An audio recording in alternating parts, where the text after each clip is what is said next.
A Minnesota woman whose father was killed by current North Korean dictator Kim Jong-un's grandfather is asking for help in her effort to help North Korean refugees. Hyon Kim is a former University of Minnesota regent who has family still trapped in North Korea. From her home in the Twin Cities suburbs, Hyon Kim runs a charity aimed at helping North Korean refugees escape the regime. Esme Murphy spoke with her today. Esme? Well, Jennifer, I can tell you, Hyon Kim says she has never been more scared, not only for those including her own family members who continue to live under the North Korean regime, but also for those in South Korea, where anxiety is mounting over a nuclear threat.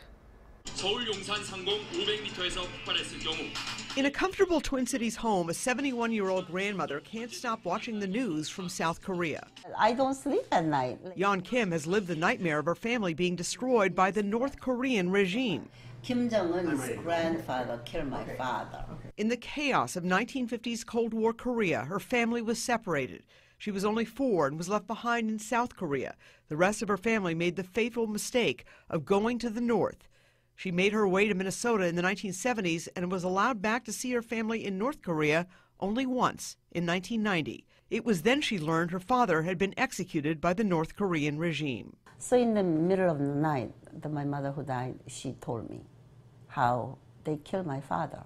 In the years since, she learned that her mother and one of her brothers died of starvation in the north.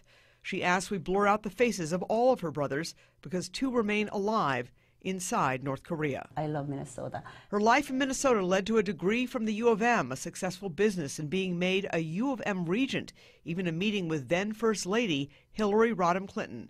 But the people of Korea are never far from her mind. It is a very dangerous time. And that is why she formed the charity Freedom North Korean Refugees of Minnesota, to try and help those who have escaped the north to either South Korea or China. My focus here is the Freedom for North Korean Refugees Minnesota. Hyon Kim says her biggest concern is for an estimated 300,000 North Korean refugees living underground in China. She says if these refugees are discovered by Chinese authorities, they are often returned to North Korea to face certain death. We have a link to her nonprofit on our website at WCCO.com. All right, Esme, thank you.